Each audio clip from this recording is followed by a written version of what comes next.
आज का वचन। पहला पाठ रोमियो के नाम संत पौलुस का पत्र, अध्याय 6 पद संख्या 19 से 23।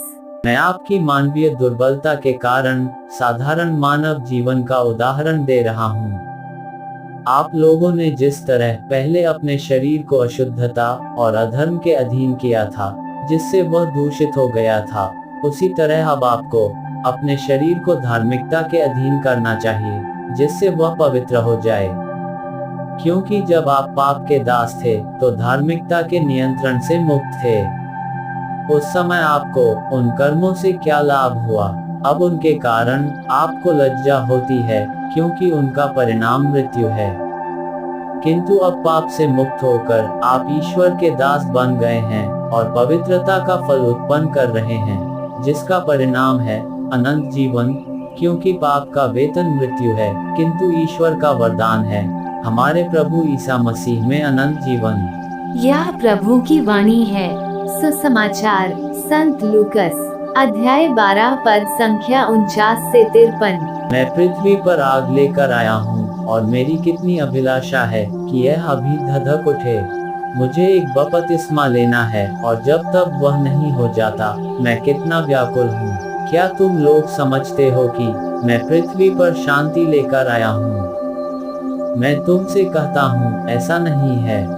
मैं फूट डालने आया हूँ। क्योंकि अब से यदि एक घर में 5 व्यक्ति होंगे, तो उनमें फूट होगी। 3 2 के विरुद्ध होंगे, और 2 3 के विरुद्ध। पिता अपने पुत्र के विरुद्ध होगा, और पुत्र अपने पिता के विरुद्ध। माता अपनी पुत्री के विरुद्ध होगी, और पुत्री अपनी माता के विरुद्ध। सास अपनी बहू के विरुद्ध होगी, और बहू अपनी सास के विरुद्ध। यह प्रभु का पवित्र सुसमाचार है। आमीन। आज का चिंतन। प्रेम को परिभाषित करना बहुत ही कठिन है, पर संत पौलुस ईश्वर के प्रेम को तकों के परे प्रकाशित करते हैं। अर्थात हम किसी को अपने प्रेम का मतलब ही नहीं समझा सकते, क्योंकि हम प्रेम में रम जाते हैं या हम प्रेम के दास बन जाते हैं।